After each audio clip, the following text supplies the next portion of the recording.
ॐ भूर्भुवस्वः तत्सवितुर्वरेण्यं भर्गो देवस्य धीमहि धियो यो नः प्रचोदयात्। जय श्री राम मेरे सनातनी बंधुओं। आइए इस सनातन रूपी वृक्ष के जड़ों को सिंचित करें और इसे पुष्पित और पल्लवित करें और इसे इतना विराट और शक्तिशाली बना दें कि हमारे आने वाले वंशज अपने पूर्वजों पर गर्व कर सकें तथा विधर्मियों से अपनी रक्षा भी कर सकें। ये विधर्मी शक्तियाँ हजारों वर्ष से हमारी सभ्यता और संस्कृति को नष्ट करने का अथक प्रयास कर रहा है। पिछले अंक में हम लोगों ने अध्ययन किया कि रावण जो है अपने कुंभकर्ण के वध के पश्चात वो अपने 4 पुत्र, जिसका नाम है देवांतक, नरांतक, त्रिशिरा और अतिकाय, ये 4 पुत्र और उसके 2 सौतेले भाई जिसका नाम है महोदर और महापार्श, ये 6 राक्षस सेनापतियों को, जो कि काफ़ी वीर और पराक्रमी हैं, उनके नेतृत्व में राक्षस सैनिकों को युद्ध के लिए भेजता है। उनका वानर सेना के साथ भयंकर युद्ध होता है, परंतु अंत में बालीपुत्र अंगद के द्वारा रावण पुत्र नरांतक का वध कर दिया जाता है। इस अंक में हम लोग युद्ध कांड के 70वें और 71वें सर्ग के बारे में अध्ययन करेंगे।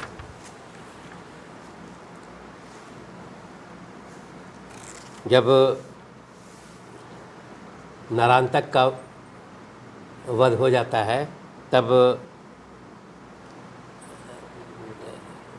सभी राक्षस सैनिकों में हाहाकार मच जाता है और तब जो है महोदर अपने गजराज पर बैठ करके और उसके पश्चात देवांतक जो है अपने हाथ में परिध ले करके और त्रिशिरा जो है उत्तम घोड़ों से सवार हो करके उन तीनों के द्वारा जो है वो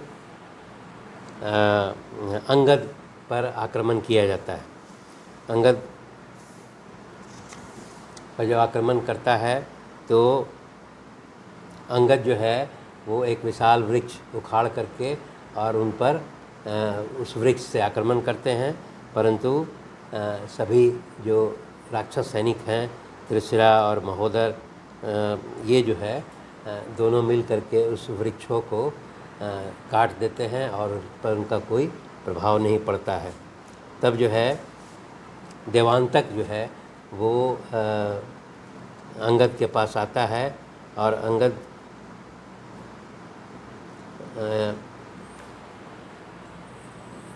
इसके पश्चात जो है वो तीनों जो है त्रिशिरा और महोदर और देवांतक, ये तीनों मिल करके जो है वो बालीपुत्र अंगद पर एक साथ आक्रमण करते हैं।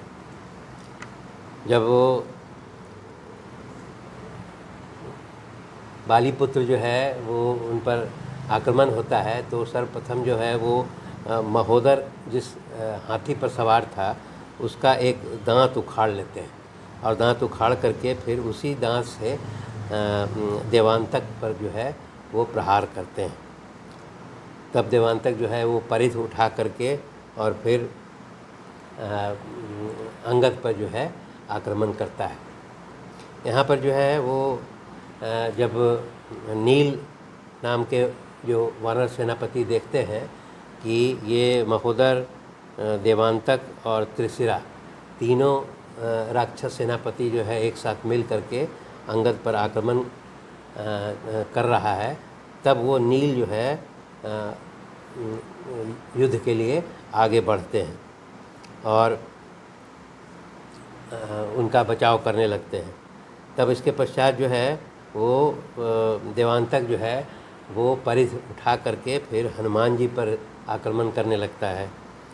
हनुमान जी जो है वो देवांतक के मस्तक पर प्रहार करते हैं और हनुमान जी जो है वो देवांतक के मस्तक पर ऐसा मुष्टि से प्रहार करते हैं कि उसका मस्तक फट जाता है और वो वहीं पर पृथ्वी पर गिर करके अपना प्राण त्याग देता है। जब देवांतक जो है वो उसकी मृत्यु हो जाती है, तब त्रिशिरा और जो है महोदर इत्यादि जो है उनको बड़ा क्रोध होता है, और तब वो फिर मिल करके नील के छाती पर वानों से प्रहार करने लगता है। वान समूह लगने से वहाँ पर दिखाता है कि नील जो है उनका अंग प्रत्यंग जो है वो क्षतिग्रस्त हो गया है और वो घायल हो जाते हैं। तब इसके पश्चात नील जो है वो इसके जवाब में एक पर्वत शिखर उखाड़ लेते हैं और उखाड़ करके और उसको महोदर के मस्तक पर मारते हैं। उस पर्वत शिखर के आघात से वो जो महोदर था उसका जो गजराज है वो सर्वप्रथम जो है गजराज का जो है मस्तक वो चूर चूर हो जाता है और वो गजराज जो है वो मृत्यु को प्राप्त होता है। तब इसके पश्चात महोदर के मदद के लिए त्रिशिरा आगे बढ़ते हैं और त्रिशिरा जो है वो तब वहाँ पर फिर पुनः जो है पवन कुमार जो है हनुमान जी आते हैं और पर्वत शिखर उखाड़ करके और त्रिशिरा पर वो वार करते हैं, परंतु त्रिशिरा यहाँ पर भी वो अपने वानों से उस वृक्ष को काट देते हैं। उसके बाद त्रिशिरा जो है वो यहाँ पर नाम जो त्रिशिरा है यहाँ पर स्पष्ट बताया गया है कि ये जो राक्षस सेनापति है उसका 3 सर है, इसीलिए इसका नाम त्रिशिरा है। और तीनों सिरों पर जो है वो किरीट सुशोभित है तीनों सरों पर। तब वो त्रिशिरा जो है आगे बढ़ता है और वो हाथ में एक शक्ति ले लेता है और शक्ति जो काफ़ी शक्तिशाली है, उस शक्ति को लेकर के वायुपुत्र हनुमान पर जो है वो आघात करता है। तब यहाँ पर जो है वो हनुमान जी जो है बजरंगबली वायुपुत्र हनुमान उस शक्ति को जो है और ले करके उन पर प्रहार करने के पहले उसको अपने हाथों से तोड़ देते हैं। तब उसके पश्चात त्रिशिरा जो है वो तलवार उठा लेता है और तलवार जब उठाता है तो फिर पवन पुत्र हनुमान जो है उससे युद्ध करने लगते हैं और उस क्रम में जो है त्रिशिरा के हाथ से वो तलवार छूट जाता है और फिर वो तलवार जो है वो वायुपुत्र हनुमान अपने कब्जे में ले लेते हैं और उसी के तलवार से उसके त्रिशिरा के तीनों मस्तक जो तीनों मस्तक पर किरीट और कुंडल जिसमें सुशोभित है, उन तीनों मस्तक को उस तलवार से काट देते हैं। और जब ये काट देते हैं तो इसके पश्चात जो है वो त्रिशिरा की मृत्यु हो जाती है। और जब वो मृत्यु होती है तो समस्त वानर जो है वो हर्षनाद करने लगते हैं। और इसके पश्चात जब त्रिशिरा की मृत्यु हो जाती है तो महापार्श जो है वो एक हाथ में अपना गदा ले लेता है और गदा ले करके फिर वो क्रोध से भरा हुआ जो है वो वानर सेना की ओर आगे बढ़ता है। तब इसका सामना करने के लिए महापार्श का सामना करने के लिए वानर सेनापति ऋषभ जो है वो आगे बढ़ते हैं। और ऋषभ जब आगे बढ़ते हैं तो वो महापार्श जो है वो उस गदा से ऋषभ की छाती पर प्रहार करता है, जिससे ऋषभ जो है वो घायल हो जाते हैं। परंतु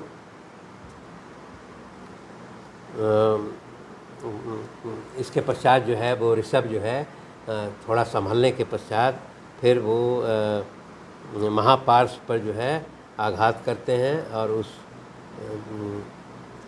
उसके हाथ में जो गदा है वो उस गदा जो है उनसे छीन लेते हैं और उसी गदा से फिर वो घुमा करके उस महापार्श के सर पर उसको मारते हैं, जिससे उसका मस्तक फट जाता है और वो गिर करके अपना प्राण त्याग देता है। इस प्रकार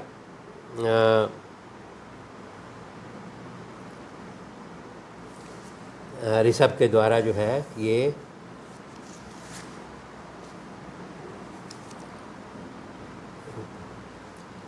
ऋषभ के द्वारा जो है वो महापार्श का वध हो जाने के पश्चात राक्षसों में जो है वो खुशी का माहौल हो जाता है।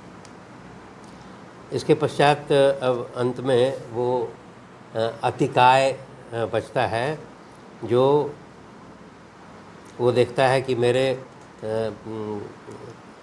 तीनों पराक्रमी भाई का वध किया गया तथा दोनों चाचा जो महोदर और महापार्श जो है वो मारे गए हैं। तब अतिकाय जो है युद्ध में आगे बढ़ता है। अतिकाय का शरीर जो है वो पर्वत के समान है और उसका विशाल शरीर देख करके वानरों को ऐसा प्रतीत हो रहा है कि ये कुंभकर्ण का ही दूसरा रूप है। इस प्रकार का उसका विशालकाय शरीर है। तब वहाँ पर श्री रामचंद्र जी पूछते हैं विभीषण से कि यह कौन है। तब वो बताता है कि विभीषण बताते हैं कि ये इसका नाम अतिकाय है और ये रावण का पुत्र है और ये बहुत शक्तिशाली है और इसके अलावा ये वेद शास्त्रों का भी ज्ञाता है तथा सभी अस्त्रों का भी ज्ञाता है। और ये बताते हैं कि अतिकाय जो है वो रावण की एक दूसरी पत्नी थी जिसका नाम था धन्य मालिनी। रावण की दूसरी पत्नी जिसका नाम धन्य मालिनी था, उसके गर्भ से ये अतिकाय नाम का पुत्र जो है वो रावण का है। वो फिर बताते हैं कि ब्रह्मा जी जो है ने इस अतिकाय नामक राक्षस को वरदान दिया था, दिव्य कवच दिया है और ये जो सूर्य के समान जो रथ है वो ब्रह्मा जी के द्वारा ही दिया गया है। विभीषण बताते हैं कि अतिकाय जो है कई बार देवता और दानवों को सैकड़ों बार जो है वो पराजित कर चुका है। इसीलिए विभीषण श्री रामचंद्र जी को सलाह देते हैं कि ये बहुत पराक्रमी और वीर है और इसके पहले कि ये आपके वानर सेना को तहस नहस कर दे, उसको नष्ट कर दे, उसके पहले जो है आपको इस राक्षस को पहले इसका परास्त करके वध कर देना चाहिए।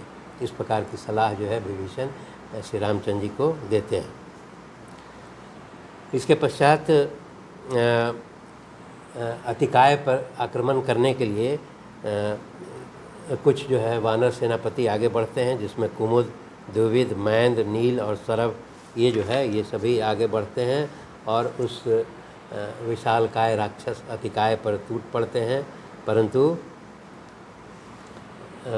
वो पर्वत शिखर और वृक्ष के तनों से उस पर आक्रमण करते हैं, परंतु अतिकाय जो है उन सभी को अपने बाणों से काट देता है।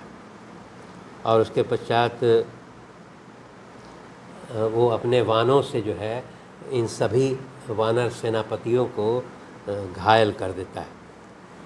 जब ये सभी वानर सेनापति हैं घायल हो जाते हैं, अतिकाय के द्वारा कर दिए जाते हैं, तब फिर लक्ष्मण जो है वो युद्ध के लिए आगे बढ़ते हैं।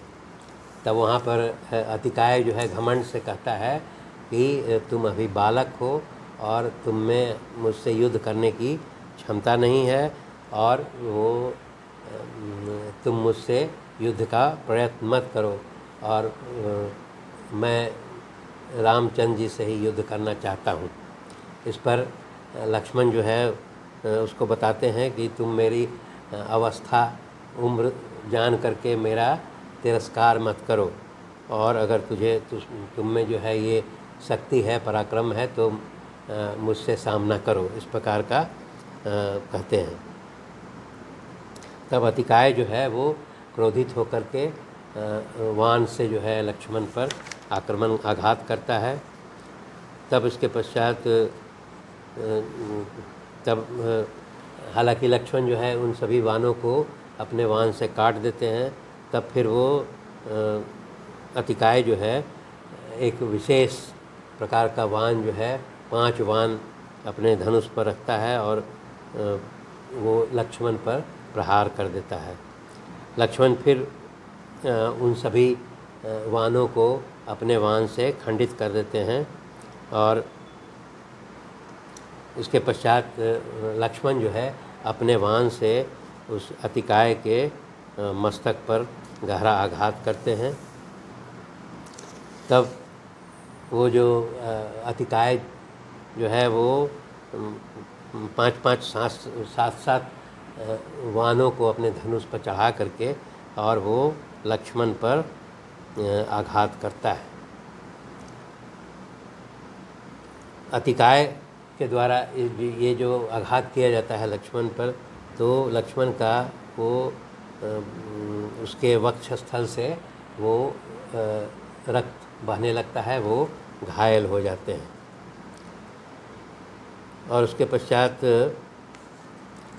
पुनः जो है वो राक्षस जो है वो एक वान को याम्यास्त्र नामक मंत्र से अभिमंत्रित करके और उसको लक्ष्मण की ओर चलाता है, परंतु लक्ष्मण भी जो है वायवास्त्र चला करके उस वान को नष्ट कर देते हैं। तब वो जो अतिकाय जो है वो क्योंकि इसका कवच जो है अवैध था, इसलिए उस पर कोई असर होता नहीं है। और लक्ष्मण इस प्रकार कई प्रकार के वान जो है उससे आक्रमण करते हैं अतिकाय पर, परंतु उसका कोई हानि नहीं पहुंचता है। तब जो है अंत में वायु देवता जो है उपस्थित होते हैं और वो सुमित्रा नंदन से कहते हैं, मतलब लक्ष्मण से कहते हैं कि इस राक्षस को ब्रह्मा जी का वरदान प्राप्त है और इसका कवच अवैध है, अतः इसे ब्रह्मास्त्र से जो है मारा जा सकता है। तब सुमित्रा कुमार जो है वो लक्ष्मण जो है धनुष पर एक सुंदर वान को लगा करके और उसको ब्रह्मास्त्र से अभिमंत्रित करते हैं और अभिमंत्रित करके फिर वो रावण के पुत्र अतिकाय पर जो है वो निशाना लगाते हैं। ये उस वान के लगते ही अतिकाय नाम के इस राक्षस का मस्तक जो है वो धड़ से कट के गिर जाता है। इस प्रकार लक्ष्मण के द्वारा ब्रह्मास्त्र का प्रयोग करके अतिकाय का वध कर दिया जाता है और इस वध के पश्चात जो है पूरी जो राक्षस सैनिकों में वो भगदड़ मच जाता है और इसके पश्चात सभी वानर सैनिक बहुत प्रसन्न होते हैं और लक्ष्मण को जो है वो बधाई देते हैं, उसका अभिनंदन करते हैं। धन्यवाद।